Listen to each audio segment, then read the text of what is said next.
Hello friends, welcome to our channel. நாம இப்ப கேட்க போற கதையோட பெயர் குளிர் தென்றலும் கடும் வெப்பமாய். கதையின் குரலாக நான் உங்கள் ஸ்ரீ. வாங்க கதைக்குள்ள போகலாம். குளிர் தென்றலும் கடும் வெப்பமாய், அத்தியாயம் 25. அடுத்த நாள் மது பெங்களூர் வந்து இருந்தாள். குழந்தையுடன் மருத்துவமனைக்கு வந்தவள் ஓடி சென்று பிரீத்தியை கட்டி கொண்டாள். மது, எங்களை எல்லாம் ரொம்ப பயமுடுத்திட்ட பிரீத்தி. என்னால பாப்பாவை வச்சுட்டு உடனே வர முடியல. ஆனா கீதா விஷயம் கேள்விப்பட்டு உடனே புறப்பட்டு வந்தேன். என்ன மன்னிச்சிரு பிரீத்தி. உன்னை நாங்க யாரும் சரியா புரிஞ்சுக்கல. என்ன மன்னிப்பியா? அக்கா, என்ன இது? உங்க மேல எனக்கு எந்த வருத்தமும் இல்ல. இந்த மாதிரி அழாம என் மகளை கொடுங்க என்று கை நீட்ட சம்யுக்தா பிரீத்தியிடம் சென்றாள். மதுவோ, மாது பிரீத்தி, அவ இப்பெல்லாம் ரொம்ப உதைக்கிறா. உன்னை உதைச்சிட போறா. அவளை கூட உன் உடம்பு நல்லா ஆனதும் நீயே கூட அவளை வச்சுக்கோ என்று சொல்லி வாங்கி கொண்டாள்.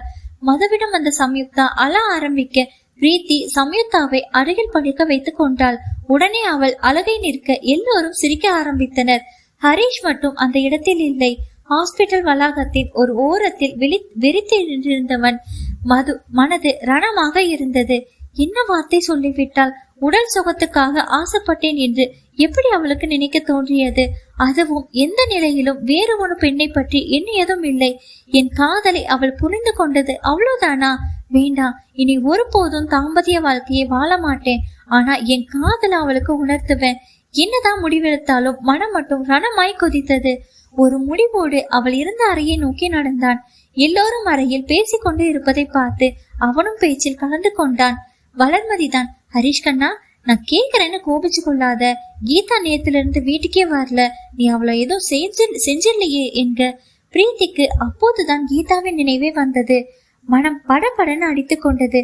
அச்சோ, இவர் அந்த கீதாவை ஏதாவது செஞ்சிட்டாரா என்று பயந்தது.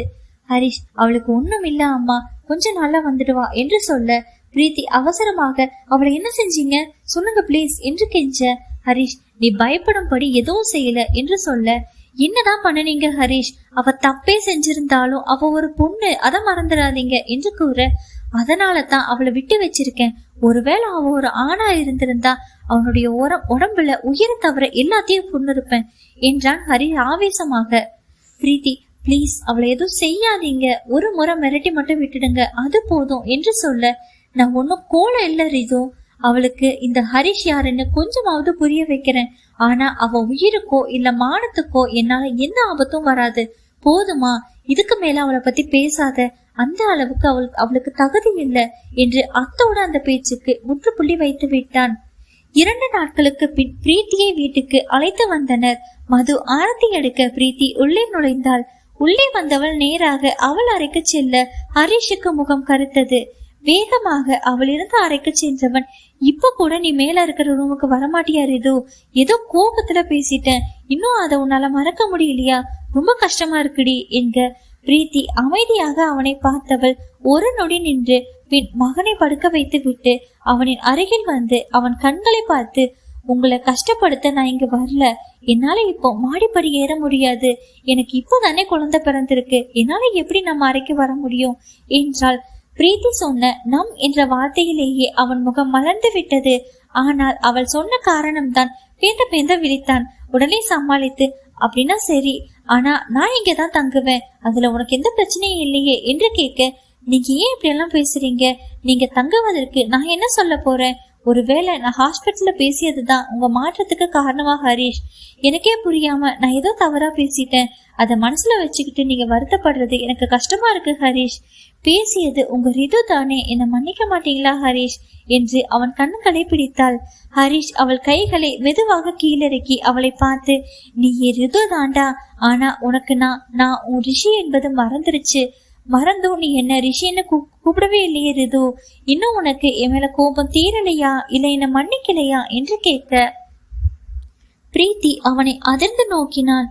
அவளுக்கு அவனை பழைய மாதிரி ரிஷி என்று கூப்பிட ஏதோ ஒன்று தடுத்தது. என்னவென்று புரியவில்லை. அதே போல் அவன் மேல் கோபம் எதுவும் இல்லை. அன்று கூட அவள் மனதில் உள்ளதை கொட்டினாலே தவிர அவனை வெறுக்கவில்லை. ஏதோ ஒரு இனம் புரியாத ஒரு உணர்வு அவளை தடுத்தது. அவனிடம் சகஜமாக அவளால் பேச முடியவில்லை. காரணமும் தென்படவில்லை. ஆனாலும் அவன் வருந்துவது பிடிக்காமல் முயன்று அப்படி எதுவும் இல்ல ரிஷி ரிஷி நான் என்று அவள் ஆரம்பிக்கும் முன்னேயே ஹரிஷ் கை காட்டி அவளை தடுத்து விட்டான். வேணா ரிது, உனக்கு அப்படி கூப்பிட வரல, முயற்சிக்காத. நான் செஞ்ச என் பாவம், நான் என்ன பாவம் செஞ்சேன்னு எனக்கு தெரியல. உனக்கு என் மேல இருந்த காதலை இழந்துட்டேன். மறுபடியும் பழைய மாதிரி என்னோட ரிதுவை நான் எப்ப பாக்கறனோ அன்றுதான் எனக்கு எல்லா சந்தோஷங்களும் திரும்ப கிடைச்ச மாதிரி. நீயாவே இருடா. உனக்கு எப்பவும் நான் ரிஷியா தெரியறேனோ அப்பவே என்ன ரிஷின்னு கூப்பிடு என்றான். பிரீத்திக்கு மனம் கனத்தது. ஏன் என்னால அப்படி கூப்பிட முடியல? ஒருவேளை ஹரிஷ் மேல் இருந்த என் காதல் குறைஞ்சிடுச்சா? இல்ல, அப்படி இல்ல. அவர் இல்லாம என்னால இருக்க முடியாதே. என் காதல் அப்படியே தானே இருக்கு. அதனால ஆனா மனம் தான் கண்டதையே யோசிக்குது. எதையும் யோசிக்காத மனமே. அவர் மனசை புரிஞ்சு கொள்ளாம என்னென்ன வார்த்தையெல்லாம் பேசிட்டேன். உடல் சுகத்துக்காக என்ன தேடினேன்னு சொன்னனே. கடவுளே, என்ன மாதிரியான வார்த்தைகள் வைக எப்படி தாங்கிக்கிட்டாரு என்னோட ரிஷி. என் மீதும் தவறு இருக்குதே. அவர்கிட்ட உண்மைய சொல்லவும் இல்லை. அவரா புரிஞ்சுக்கணும்னு எப்படி நினைக்கலாம் என்று அவள் உள்ளம் உண்மையை எடுத்து உரைக்க, அது சொன்ன உண்மையில் உள்ளம் நொந்து போனாள். அவள் சுற்றுப்புறம் உணர்ந்து ஹரிஷை தேட அவனோ வெளியில் சென்று இருந்தான். அவளுக்கும் அவன் செய்த தவறு புரிய ஆரம்பத்தில் இருந்தே அவளுக்கு இருந்த பயம்தான் முதல் காரணம்.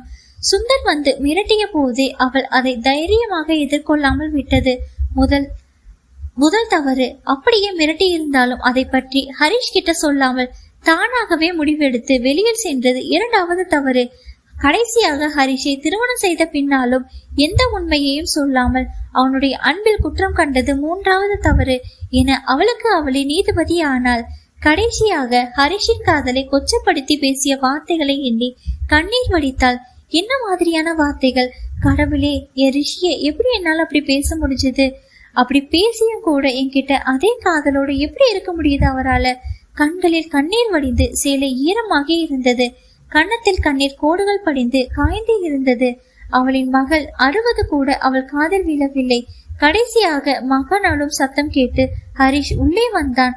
அவள் இருந்த நிலையை பார்த்தவன் ஓடி சென்று மகனை கையில் ஏந்தி, ஏண்டா, குட்டி பையனுக்கு பசிக்குதா? சரிடா அழக்கூடாது, அம்மாட்ட போலாம் என்று பேசியபடி பிரீத்தியின் அருகில் வந்து ரிது ரிது என்று அழைக்க அவளோ அசையாமல் இருந்தாள். குழந்தை இன்னும் வேகமாக அழ ரிது என்று அவள் தோள் தொட்டு அசைத்தான். அதில் விழித்தவள் ஹரிஷை பார்த்து ரிஷி என்று வேகமாக சொல்லிக் கொண்டே இழுத்து அவன் கழுத்தை கட்டி கொண்டாள். அவளுக்கு அவன் கையில் குழந்தை இருப்பது எல்லாம் தெரியவே இல்லை. அவள் அழுகை அதிகமாவதை பார்த்தவன் ஒரு கையில் குழந்தையை பத்திரமாக பிடித்து கொண்டு இன்னொரு கையில் அவள் தலையை கோதி, ரிது, இங்க பாருடா, எதுக்கு இந்த அழுக? இங்க பாருமா, குழந்தை பசியில அழுகிறான் பாரு, அவனை முதல்ல பாரு என்க. அப்பொழுதுதான் அவளுக்கு குழந்தை அழுகை சத்தம் அவள் காதில் கேட்டது. மெல்ல அவன் தோளில் இருந்து விலகி படுக்கையில் அமர பிரீத்தியின் கையில் குழந்தையை கொடுத்தான் ஹரிஷ். கொடுத்து விட்டு ஹரிஷ் வெளியில் செல்ல திரும்ப பிரீத்தி அவன் கைகளை பிடித்து நிறுத்தி, ரிஷி, என்ன மன்னிப்பீங்களா? இமேலும் தவறு இருக்கு. நம்ம காதலை கொச்சப்படுத்தி பேசியதற்கு என்ன வெறுக்க மாட்டீங்களே என்க. ஹரிஷ் அவள் தலையை கோதி, உன்னை வெறுப்பதுங்கிறது எனக்கு முடியாத காரணம் இதோ. உனக்கே தெரியும், எந்த சூழ்நிலையிலும் உன்னை என்னால பிரிக்க முடியாதுங்கிறது. அப்புறம் ஏன் இந்த அழுக எல்லாம்? இப்போ முதல்ல குழந்தைய பாரு, நான் அப்புறமா பேசிக்கலாம் என்றபடி வெளியே செல்ல திரும்பியவனை மறுபடியும் அவன் கைப்பிடித்து நிறுத்தினாள். அவன் என்ன என்பது போல் பார்க்க, பிளீஸ் ரிஷி, இப்ப எனக்கு நீங்க இங்கேயே இருங்களேன். எனக்கு ஒரு மனசு ஒரு மாதிரி இருக்கு. நீங்க பக்கத்துல இருந்தா எனக்கு எல்லாம் சரியானதுல போல இருக்கும் என்க. ஹரிஷ் அவளுடன் அவள் பக்கத்திலேயே அமர்ந்தான். அவளும் குழந்தையின் பசியை கவனித்தாள். இருவருக்குள்ளும் பேசி தீர்க்க வேண்டியது நிறைய இருந்தது. ஆனால் நேரம் சரியாக இல்லை. கொஞ்சம் நிலைமை சீரானதும் பேசிக்கலாம் என்று ஹரிஷ் விட்டுவிட்டான். அது மட்டும் இல்லை, அம்மா, அண்ணா, அண்ணி எல்லோரும் ஊருக்கு போனதும் பேசிக்கலாம். இல்லை என்றால் இது ஒரு விதமான தர்ம சங்கடமாக உணர்வாள் என்று எண்ணினான்.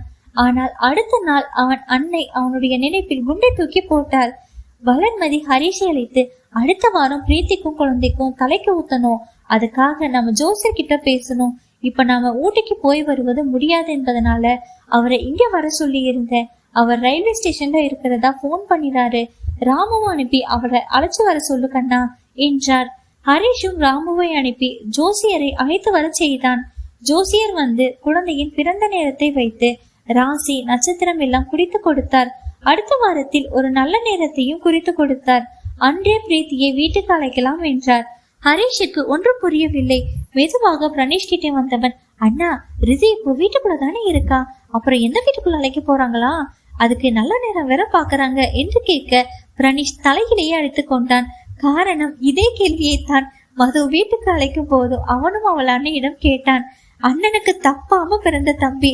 அப்போ பிரணேஷுக்கு வளர்மதி சொன்ன காரணத்தை ஹரிஷுக்கு சொன்னான். அவன் சொன்ன காரணத்தை கேட்ட ஹரி இப்போது முழித்தான். அதன் பின் பிரணேஷிடம், யாருக்கண்ணா தெரியும் இதெல்லாம் முன்னாடியே சொல்லிருக்கலாம் இல்ல, எதையும் சொல்லாம செஞ்சா இப்படித்தான் என்றான் ஹரிஷ். பிரணேஷ் சிரித்து விட்டான். ஜோசியர் கணக்கு போடும் நேரத்தில் இப்படி சிரிக்கவும் வளர்மதி இருவரையும் திரும்பி பார்த்து அமைதியா இருக்கும்படி சொன்னார். அதன் பின் இருவரும் அமைதியாகி விட வளர்மதி ஜோசியரிடம், அப்படியே என் மருமகளையும் என் பேரனையும் எங்க ஊருக்கு அழைச்சு போகவும் நல்ல நாளா பார்த்து சொல்லிவிடுங்க என்க. ஹரிஷ் உடனே, அம்மா என்ன சொல்றீங்க, அவளை உங்க கூட அனுப்பிட்டு நான் மட்டும் இங்க என்ன செய்யறது என்க. வளர்மதி, ஹரிஷ் என்னப்பா, பிரீத்திய தனியா விட்டுட்டு நாங்கெல்லாம் மட்டும் எப்படி ஊருக்கு போறது, அது மட்டும் இல்ல, என்னோட பேரன் என் கூட தான் இருக்கணும், 6 மாசம் கழிச்சு வேணும்னா பிரீத்தியை அனுப்பி வைக்கிறேன் என்று சொல்ல, அம்மா என்ன சொல்றீங்க, 6 மாசமா, அதெல்லாம் முடியாது, ஒரு நாள் வேணா அனுப்பி வைக்கிறேன் என்றான். வளர்மதி, நீ என்னடா அனுப்பி வைக்கிறது, நான் அவளையும் என் பேரனையும் இங்கிருந்து கூட்டிட்டு போகத்தான் போறேன் என்று முடித்து விட்டார். பிரணேஷ் ஹரிஷ் காதில், விடுடா, என்ன பேசினாலும் வேலைக்காகாது, மதுவுக்கு குறைந்த பிறந்து 6 மாசம் கழிச்சு ஆச்சு, இன்னும் அம்மா என்ன மது பக்கத்திலேயே விட மாட்டேங்கிறாங்க, உன்னை மட்டும் எப்படி விடுவாங்க என்க. ஹரிஷ், அண்ணா பக்கத்துல விட வேணாம், அவளை பார்க்காம எப்படின்னா, நீயும் வேணா ஊட்டிக்கு வந்துடுடா, ஒரு 6 மாசம் எங்க கூடவே இரு, வேலை இருக்கேன்னா என்ன செய்ய, அப்படின்னா ஒன்னும் பண்ண முடியாது, வர வாரம் நீ ஊட்டிக்கு வந்துதான் ஆகணும், வார வாரமும் வந்து பார்த்துட்டு போ, என்ஜாய். அண்ணா இதுவும் செய்ய முடியாதா என்று கேட்க, ஒன்னும் செய்ய முடியாது, நீ ஒத்துக்கிட்டு தான் ஆகணும் என்று விட்டான் பிரணேஷ். ஹரிஷ் இனி அங்கேயும் இங்கேயும் அலைய போகிறான் என்பதை தாழ்மையுடன் தெரிவித்துக் கொள்கிறோம் நண்பர்களே. தொடரும். என்ன நண்பர்களே, கதை பிடிச்சிருக்கா? கதை உங்களுக்கு பிடிச்சிருந்துச்சுன்னா லைக் பண்ணுங்க, கமெண்ட் பண்ணுங்க, ஷேர் பண்ணுங்க, மறக்காம நம்ம சேனலை சப்ஸ்கிரைப் பண்ணுங்க. மீண்டும் அடுத்த அத்தியாயத்தில் சந்திப்போம். அதுவரை உங்களிடமிருந்து விடைபெறுவது நான் உங்கள் ஸ்ரீ. நன்றி, வணக்கம்.